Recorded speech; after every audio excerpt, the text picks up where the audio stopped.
The ultimate trust exercise is experiencing an extreme makeover and has become a key performance indicator that executives around the country are paying attention to. According to my friends over at PricewaterhouseCoopers and their annual trust survey, 93% of business executives say that maintaining trust is important to their bottom line. 94% of executives believe that they face at least one challenge in maintaining and building trust with external stakeholders. 86% of executives say that they highly trust their employees, but only 60% of employees feel highly trusted by their employer. 42% of executives also believe that their productivity amongst their company and their employees will take a hit if trust is low between the two parties. Low trust also has a direct effect on operations as well.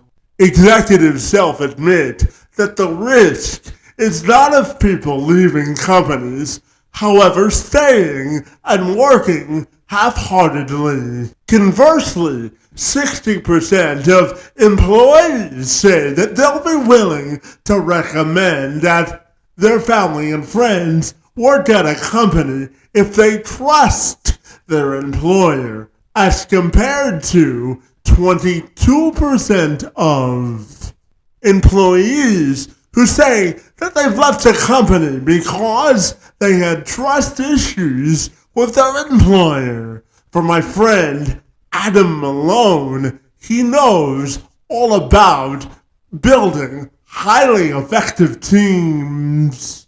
He's a leadership consultant, corporate keynote speaker, and father of 5, best known as the tenacious operator. After a 20-year career in the corporate world, 17 of which were at the same company, where he rose from an analyst role all the way up to vice president. He left in 2024 to pursue his passion of helping high performers become great leaders of resilient teams. His mission is to help leadership teams and mid-level managers identify barriers to performance, enabling their teams to perform cohesively and perform optimally, even in high-pressure environments.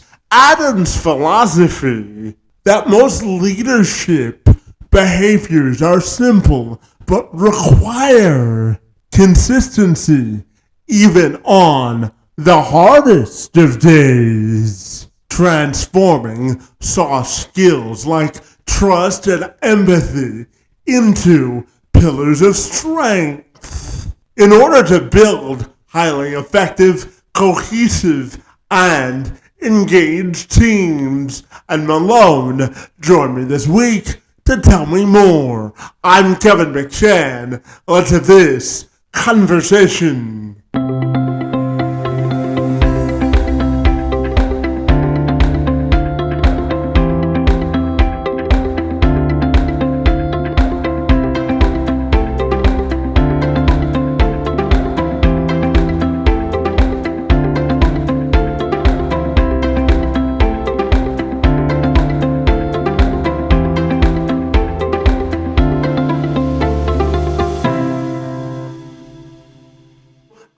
If you're ready, my friend, I'll take a moment to welcome you to the program, and I'm super excited about learning about your journey in leadership, my friend. Great to see you, and thank you for a few minutes this afternoon. It's my pleasure.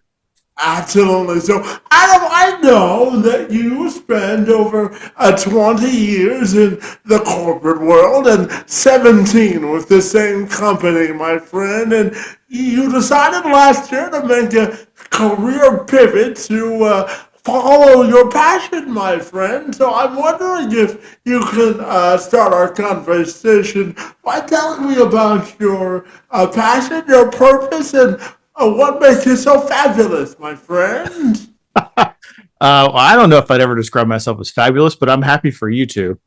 My passion, my purpose, I believe that the world needs more great leaders, and that fundamentally the primary thing that we need to achieve that is trust, and that in most of our environments, work, our communities, our churches, our nation, that trust is the factor that we're lacking in building better leaders and better community.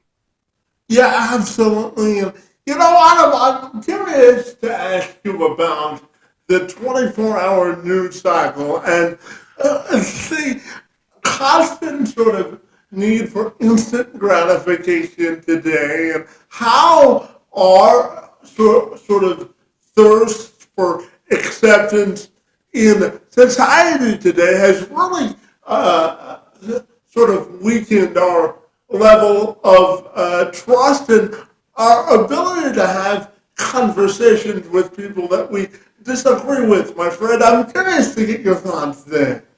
Yeah, that idea is really close to my heart and what I think we need to deal with. And I would liken it to both the 24-hour news cycle, but also the increasing amount of um, bubbleization of our conversations. So it's not just the 24-hour news cycle. It's that if I'm on certain one end of the political spectrum, I listen to one set of that news cycle. If I'm on a different end, I listen to something completely different. And if you compared those, they wouldn't actually overlap too much.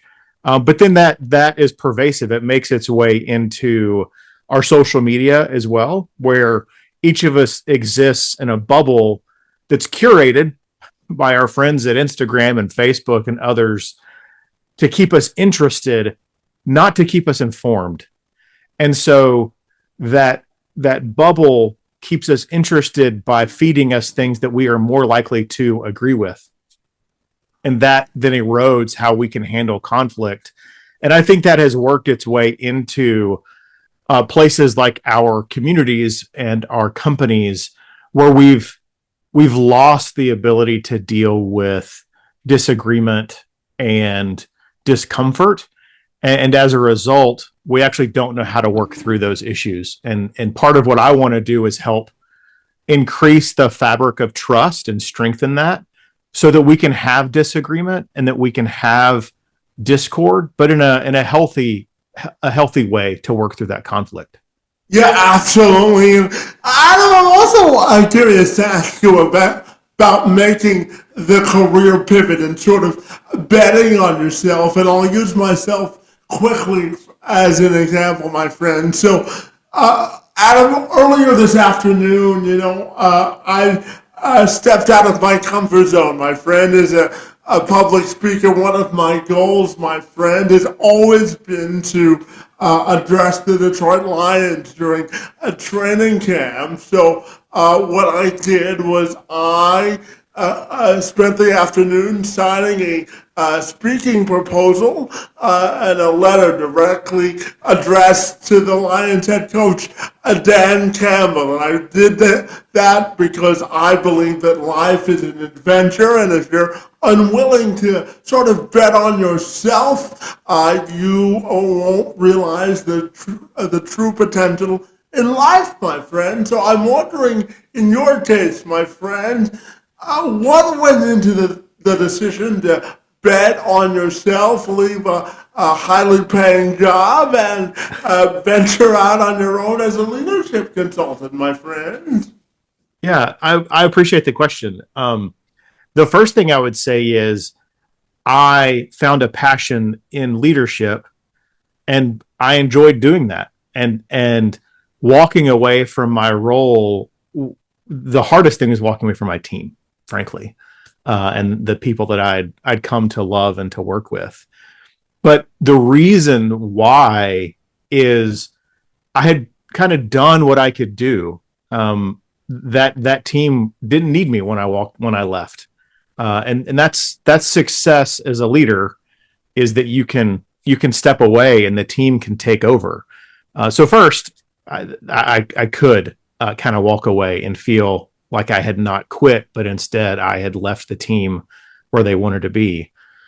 And then the second piece of that passion is because I love leadership and I love helping others improve their fabric of trust in their work.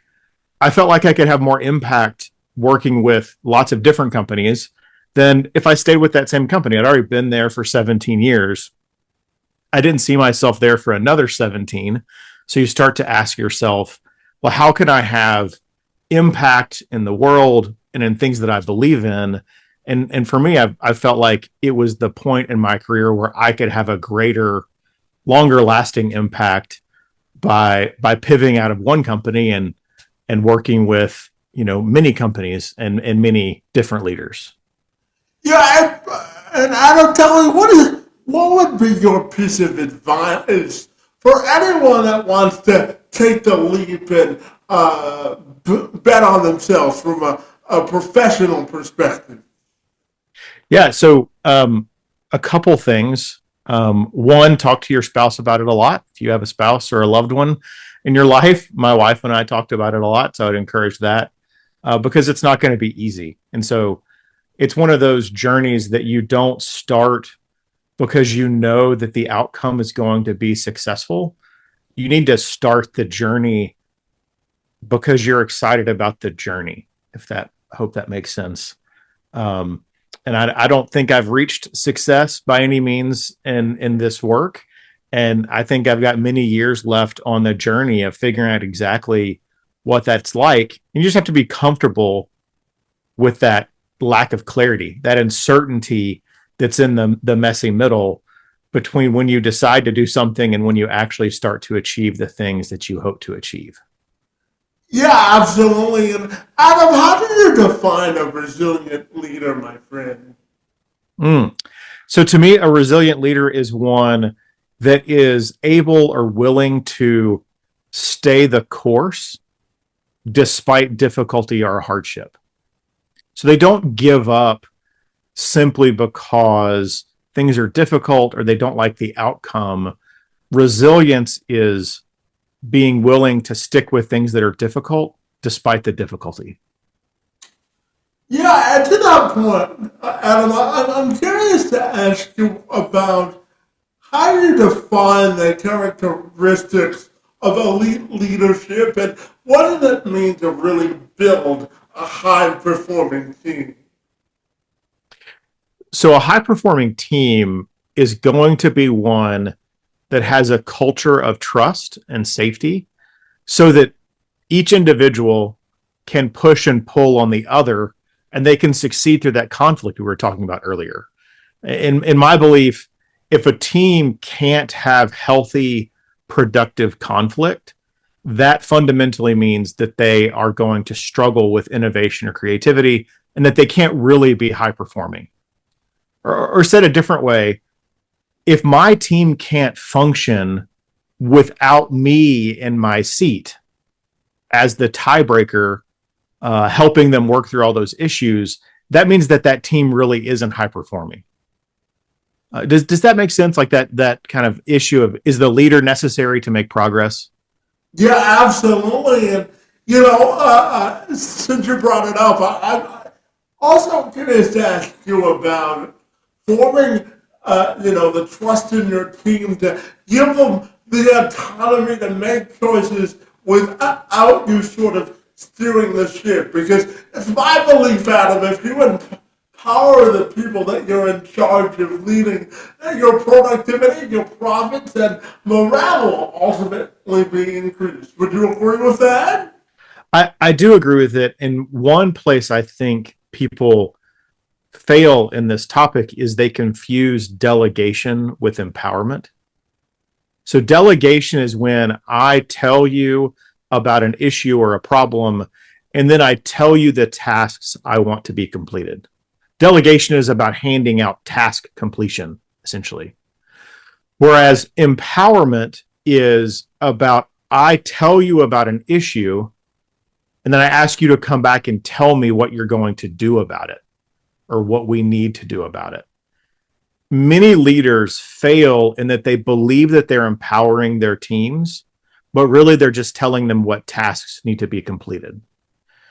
And the difference in that autonomous, empowered team and one that isn't autonomous is how central the leader is to determining all of the work that needs to be done.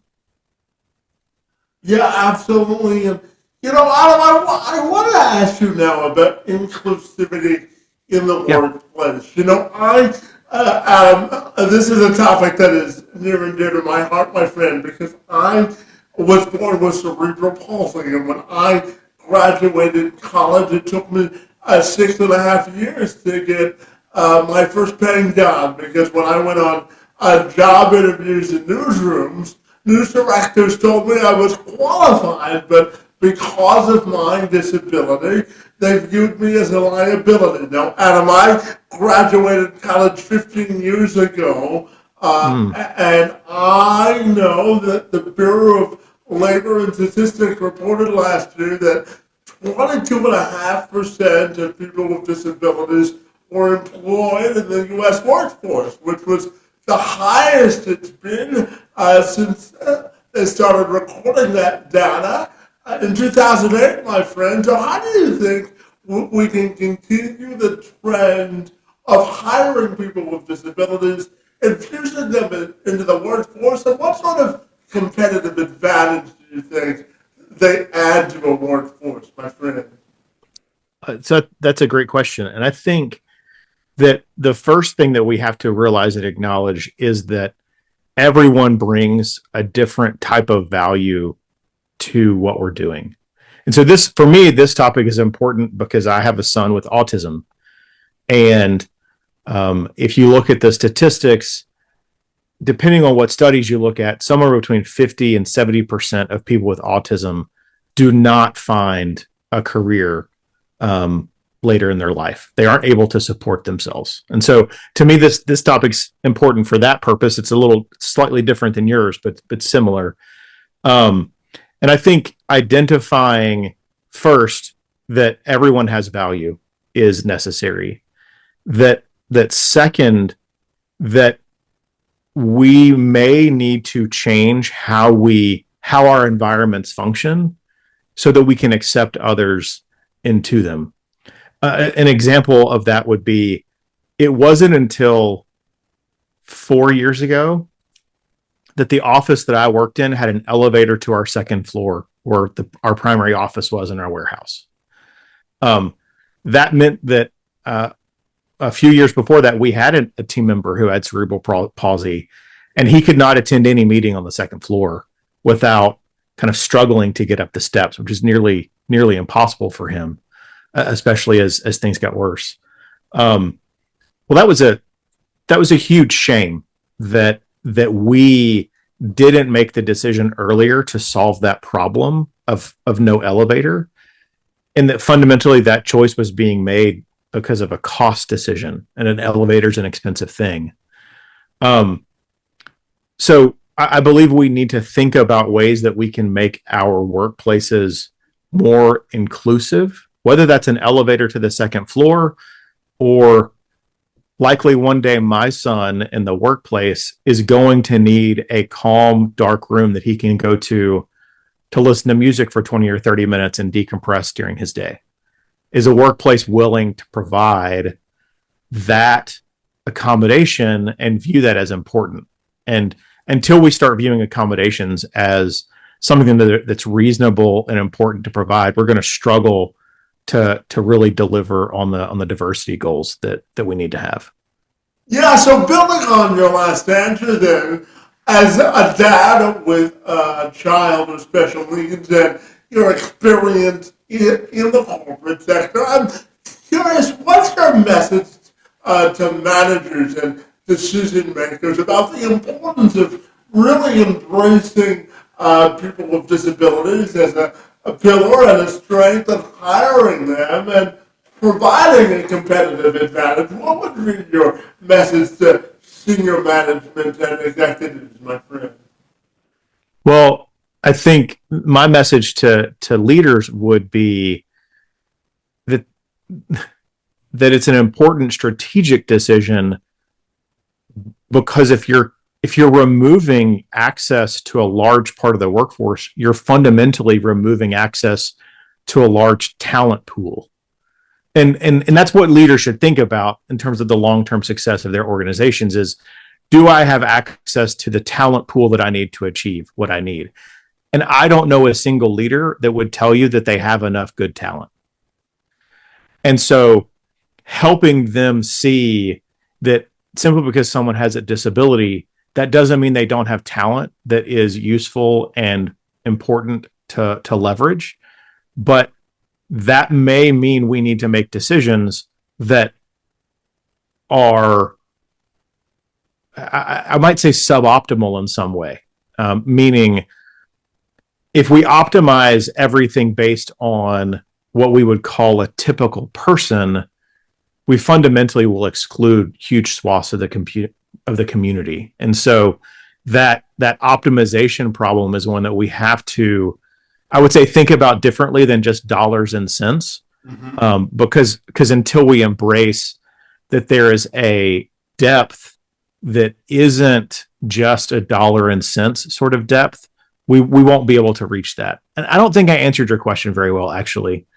But my message to leaders fundamentally is that until they embrace, I would say, people of all different situations, mm-hmm.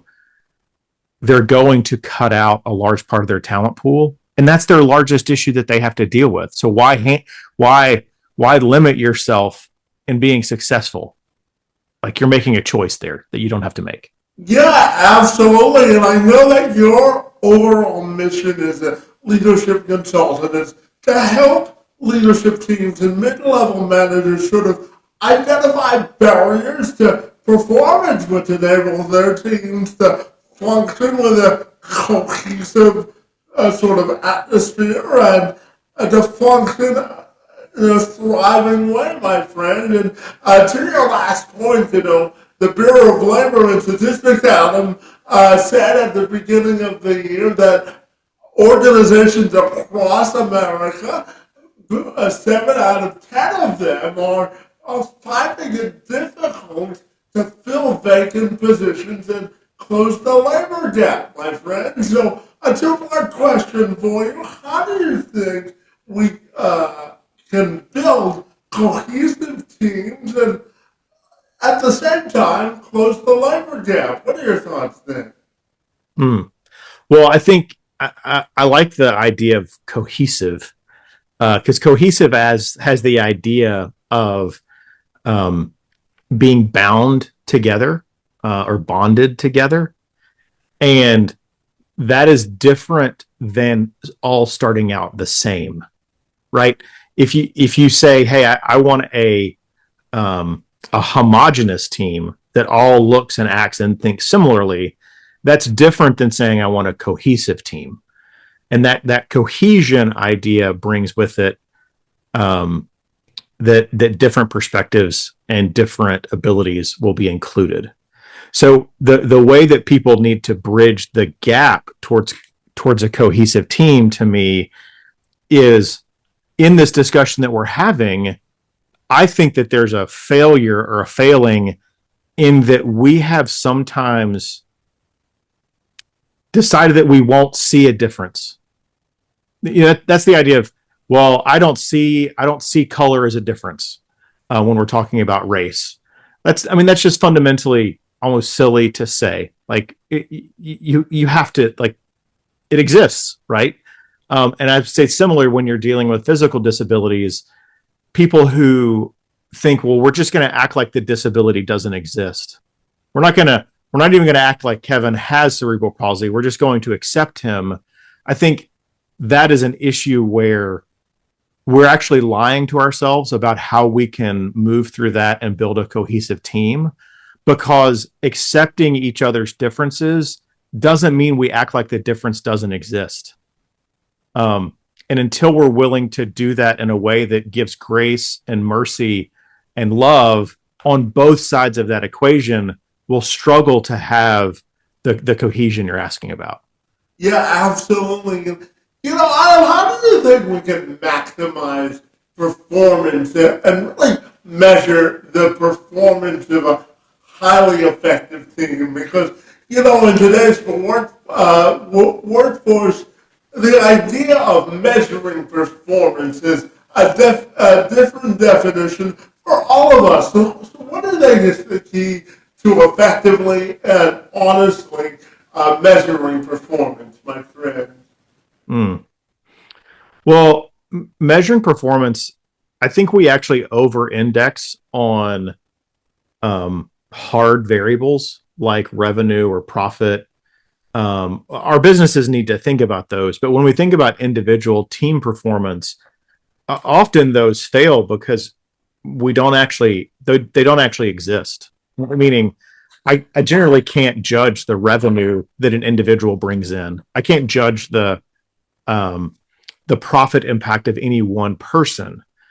And so in order to build a high performing, highly effective team, we first need to accept that we may not have really concrete measures and that's okay. Second, highly effective teams are able to generate value despite trials and struggles. That's where the resilience comes in. And so when you're judging if your team is effective, how do they move through adversity? If they can't move through adversity and still achieve their goals, potentially you don't have a highly effective team, right? And then last, I would encourage people to make certain they aren't over-indexing on high-performing talent. I think high-performing talent is super important, but when you're building an effective team, it's about how the team works together, not about how any one individual performs.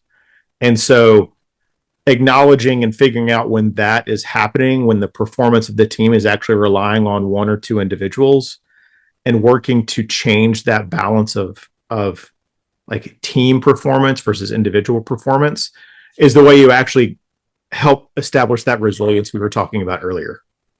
Yeah, Adam, you brought up the idea of adversity, and it's one of the driving forces of my life is overcoming adversity, Adam, because I found out at the age of 9, buddy, that I would never walk again for the duration of my life without the assistance of a walker because of the severity of my CP. But I always say that resilience is the answer to the test of adversity once adversity strikes. Now, as we transition that into leadership, Adam, I'm someone who always believes that talent is an equally distributable commodity, but sometimes, the opportunity to access the opportunity to show your talent and ability isn't always readily available. So how do you think leaders can fight through or lead through adversity and open up more diverse opportunities? What are your thoughts there? And when you say that, you mean open up opportunities for those on their team to display diversity? Diversity or adversity, rather. Or to overcome adversity Yeah. and really use it as a chance to display the idea of diversity, whether that means welcoming in more people with diverse experience or overcoming difficult quarters or chapters in a company's story, for sure. Yeah. Um, well, I think part of it is having the relationships and the trust within your team to talk about those issues. So I'll use a different example than a physical disability. But I remember one time I was in a conversation about an opportunity that we had, and I was a VP. We were looking for someone at like the senior manager level, so 3, 4 levels below me, to go and own a project. And I remember someone on the call, a certain team member was recommended, and then someone else said, "Well, she just had a baby, and I'm not certain she's going to want to do all that travel. So I don't think we should go down that path of presenting her with that opportunity." The catch is she was perfectly capable, talent wise, of doing the work, but people were kind of preventing her from the opportunity to say yes or no based on a perception that they had of the fact that she was a new mom. I actually came off a mute on that call and said, like, well, has anyone asked her? Like, are we making this assumption that she can't or doesn't want to do this? Or do we know? Because if she said she doesn't want to do it, it's a totally fine answer. Like, we are okay with that. And I would say, Kevin, that, for you, that might be in a workplace. If we had a team member and a new role was going to require you to, move across a building, multiple times a day, as opposed to a role that's just, at a fixed position, do we make that decision for you? Or do we actually ask you, hey, Kevin, what do you think about this role? We know your cerebral palsy is a difficulty. Do you want to do this and try it, or do you not? And it's building, someone's just building the environment where it's okay for me to come and ask you that question. And it's okay for you to tell me, oh yeah, I'd love to do that. Or no, I don't think I can. And that we can both accept each other with grace on both sides of that conversation. Yeah, and for you, I know out of that leadership behaviors to say are simple, but they require a certain level of consistency when we look at the soft skills of both empathy and trust. My friends, is real strength when we talk about building that into what I call the trust structure, my friend. So how do we build a relationship of trust based on the strength of empathy and trust? What are your thoughts there? So I do love the topic of trust, and I would say that the trust is built on empathy, authenticity, and logic. It's those three things, and that kind of leads to what you were asking about in terms of. I do believe that most leadership behaviors are actually simple, and that the most important things that leaders can do to establish trust are to consistently do simple behaviors. And so, an example of that is do the things you say you're going to do. That may seem like almost silly to have to say, but frequently leaders will commit to things and then not follow through on those commitments. Whether that's I'm going to do performance reviews and then I don't do performance reviews, right? That's an example that you can't trust me because I wasn't authentic when I told you I was going to do that. Or in terms of empathy, when someone says, hey, I can't do X, Y, or Z, do I yell at them and get mad? Or do I simply say, I'm sorry to hear that. Can you help me understand why? And those simple behaviors, like asking a soft why we can't do something, as opposed to a pressure or anger, or kind of being authentic in how we commit to things, all of those reinforce that trust structure that you're talking about. And leaders would do well to think more about the daily small behaviors that establish trust rather than big events like offsites or things like that, and how distracting those can be, in my opinion. Yeah, absolutely. And Adam, what do you think it means to have empathy as a leader? Yeah. So I think empathy as a leader, we should not confuse that with I'm just an emotional person. Like, it's not just emotion, but that we should reframe empathy in an active way. And so when we're engaging with someone, our frame of reference should be, how can I help? So when we hear a team member say they have an issue, our natural response should be along the lines of, how can I help? Now, that help may be simply just listening to their concern. But reframing empathy as a how can I help frame of mind is one that will help you and me kind of bond over, when you have an issue, do I just kind of listen to it and then walk away? Or do I listen to it and say, Kevin, how can I help you deal with this? What would you like me to do? Would you like me to do anything? And leaning in on the offer of assistance and help, however the individual wants that assistance to exist, to me is how leaders can really lean into building empathy. Yeah, absolutely. And Adam, tell me, what do you think of the guiding principles to developing a workplace culture that leaders can be proud of and that teams can follow, my friends? How do you think we can optimize organizational culture so everyone feels invested in the outcome, my friend? Mm. Getting everyone invested in the outcome, to me, is a lot about communication.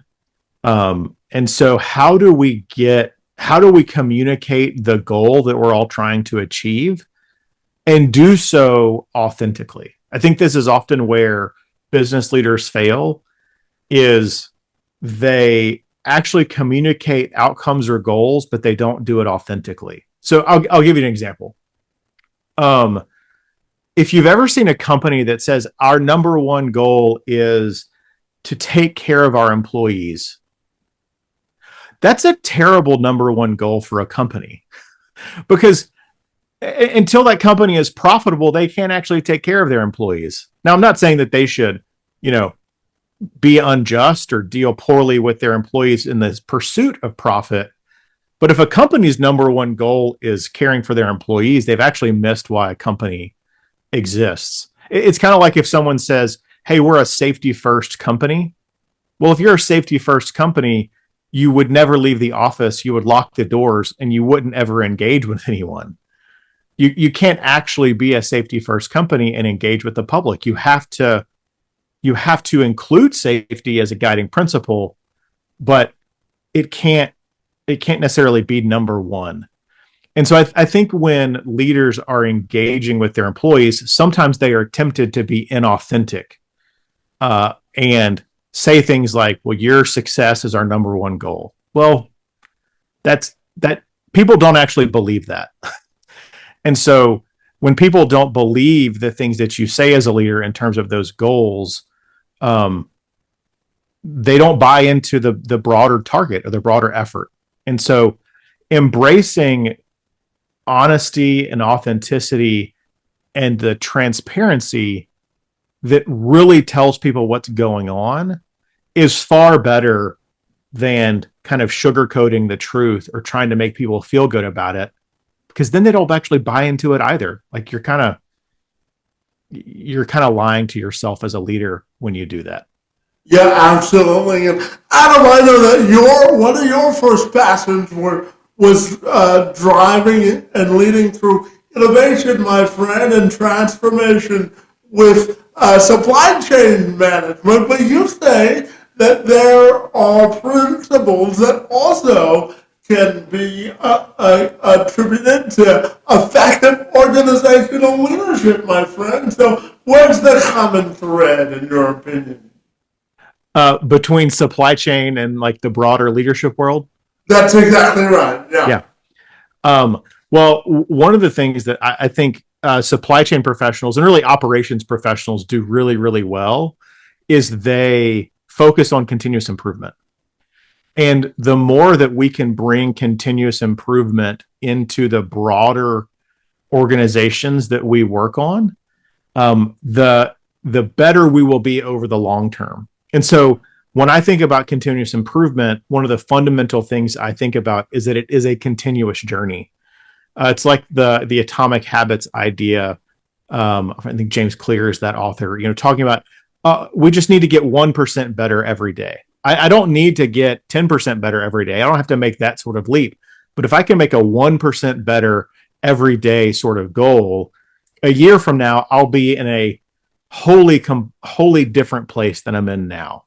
And so I just love that aspect of supply chain and operations and that continuous improvements embedded so thoroughly. And I think broader leadership teams would do well to embrace that. Yeah, and Adam, you kind of answered this earlier, but I wanted to have an opportunity for you to really drill down on the concept of how leadership engagement and delegation in terms of empowerment are interconnected. What are your thoughts there?